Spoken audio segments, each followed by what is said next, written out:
This extraordinary man became the strongest in the world, using only the most basic runes. Even when facing a city-destroying dragon, he could crush it into dust with a single punch. But reaching the peak wasn't the end. Since runes were something one was born with, Martin, whose potential had long been capped, chose the most extreme path. In pursuit of the legendary fourth rune, he killed himself. 12 years later, Martin was reborn with the perfect combination of runes. He enrolled in the Magic Academy, and after displaying his overwhelming power during the entrance test, he was immediately promoted from student to instructor. A month later, during an academy duel, Martin sensed a presence 10 times stronger than his own. The audience gasped in disbelief, and some students even whispered that it must be a demon. When the match began, Martin realized his opponent truly was one of them. To expose the disguise, he unleashed mana disruption, tearing apart the opponent's illusionary spell. In an instant, the demon's monstrous form was revealed. Even with only a fraction of his former strength, Martin easily overwhelmed and destroyed it. That single duel exposed a long-hidden demonic infiltration. Word spread quickly, and Martin was summoned by the king himself. Yet, standing in the royal palace, he felt only faint surprise.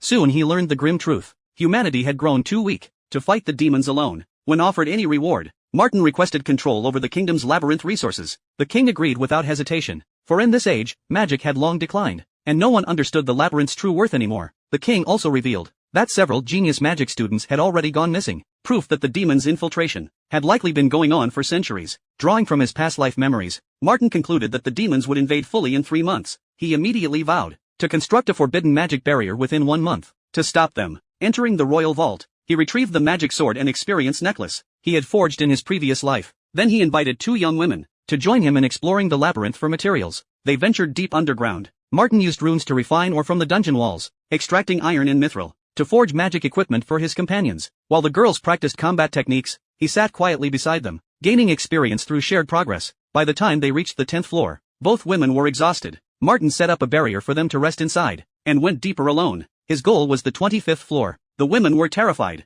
for no human had ever gone beyond the 23rd in 1,000 years. But Martin simply smiled and continued forward. As hordes of monsters surrounded him, he raised his hand, and the world's mana burst into a storm, erasing everything in an instant. Deeper still, his detection spell revealed the Guardian, a colossal serpent spanning hundreds of feet, radiating overwhelming demonic energy. Martin knew he couldn't match it head-on, but he chose to fight anyway. To test the fourth rune's power, he stepped willingly into the serpent's gaping maw, and released his rune energy. Then he struck with his magic sword, but the result fell short of his expectations, so he crushed a high-density mana crystal, infusing the sword's edge with pure magic. With a single explosive swing, light tore through the darkness of the underground world. The serpent's massive head crashed to the ground. When Martin dragged the enormous head into the Adventurers Guild, the entire hall fell silent. The female warrior who once looked down on him